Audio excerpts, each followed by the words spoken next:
এবার উড়োজাহাজের ধারণা পাল্টে দিতে আসছে নতুন মডেলের এক আকাশযান। দেখতে জাহাজের মতো হলেও আদতে এটি একটি উড়োজাহাজ। ব্রিটেনের হাইব্রিড এয়ার ভেহিকেলস নামের একটি প্রতিষ্ঠান তৈরি করেছে এই হিলিয়াম চালিত বিমান এয়ারল্যান্ডার 10, যাতে নেই কোনো ইঞ্জিন, তাই এটি শতভাগ পরিবেশ বান্ধব। কেননা প্রচলিত বিমানের তুলনায় 90% কম কার্বন নিঃসরণ হয় এই বিমানটিতে। আর এটি ইতিমধ্যেই বিশ্বের সবচেয়ে দীর্ঘ উড়োজাহাজ হিসেবে প্রকাশ পেয়েছে। 92 মিটার বা প্রায় 302 ফুট লম্বা এই উড়োজাহাজটি একাধারে বিমান, এয়ারশিপ ও হেলিকপ্টারের কাজ করবে। বিশ্বের সবচেয়ে দীর্ঘ যাত্রীবাহী বিমানের তুলনায় এই এয়ারল্যান্ডার 15 মিটার বেশি লম্বা। ইতোমধ্যেই যুক্তরাজ্যের উড়োজাহাজটি পরীক্ষামূলকভাবে চালানো হয়েছে। চলুন জেনে নেই কি আছে এই অত্যাধুনিক ভবিষ্যতের বিমানটিতে। 2016 সালে ব্রিটেনে হাইব্রিড এয়ার ভেহিকেলস নামের এই প্রতিষ্ঠান তৈরি করেছিল হিলিয়াম চালিত বিমান এয়ারল্যান্ডার। যেই বিমানটিতে নেই কোনো ইঞ্জিন, এই জন্যই এটি পরিবেশ বান্ধব। আর নির্মাণকারী প্রতিষ্ঠান জানায় প্রচলিত বিমানের তুলনায় 90% কম কার্বন নিঃসরণ হয় এই বিমানে। হিলিয়াম গ্যাস দিয়ে পূর্ণ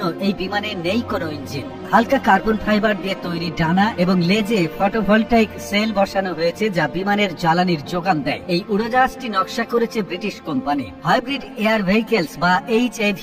এই এয়ারল্যান্ডার 10 বানানো হয়েছে মার্কিন সেনাবাহিনীর জন্য আকাশ থেকে নজরদারির লক্ষ্যে। নির্মাতা হাইব্রিড এয়ার ভেহিকেলস এর তরফে জানানো হয়েছে রণক্ষেত্রে মালবহনের জন্যও এই বিমান ব্যবহার করা যাবে। এমনকি অসামরিক ক্ষেত্রে বাণিজ্যিকভাবে মালবহনের জন্য ব্যবহার করা যাবে এই আকাশযানটিকে। তবে বিমানটা যেহেতু বড় আর ভারী, তাই এটা আকাশের বেশি উপরে উঠতে পারবে না। তার আকাশে ওড়ার উচ্চতা হতে পারে সর্বোচ্চ 16,000 ফুট বা 4,880 ফুট, আর তার সর্বাধিক গতি হতে পারে ঘন্টায় 148 কিলোমিটার। কোনো যাত্রী ছাড়া এটি আকাশে উঠতে পারে এক নাগাড়ে 2 সপ্তাহের মতো। আর যাত্রী থাকলে এই এয়ারল্যান্ডার 10 আকাশে উঠতে পারে একটানা 5 দিন। নির্মাতা প্রতিষ্ঠানটি জানিয়েছে হেলিকপ্টার বানানোর প্রযুক্তির চাইতে সস্তা ও পরিবেশ বান্ধব কৌশলেই এই এয়ারশিপটি বানানো হয়েছে। প্রতিষ্ঠানটির ব্যবস্থাপনা পরিচালক টম গ্র্যান্ডি বলেছেন, প্রচলিত বিমানের চাইতে এর গতি অনেক কম হলেও অনেক কম কার্বন নিঃসরণ করে। আধুনিক বিশ্বে মানুষ পরিবহন ব্যবস্থায় কার্বন নিঃসরণ কমানোর জন্য জ্বালানির বিকল্প খুঁজছে।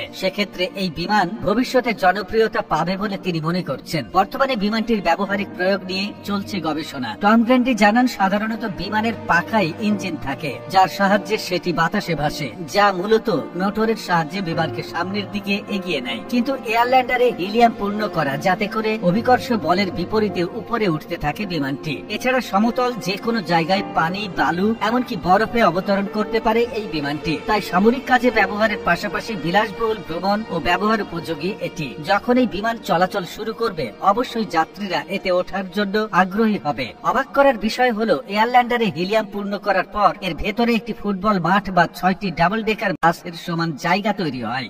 বর্তমান কম্পিউটার এআই যুগে আপনার ব্যবসাকে সবার ঘরে ঘরে পৌঁছে দিতে নিজের ব্যবসার জন্য বিজ্ঞাপনের রেকর্ডিং ও ভিডিও বানান আর আপনার ব্যবসার উন্নতি করুন। 9733894015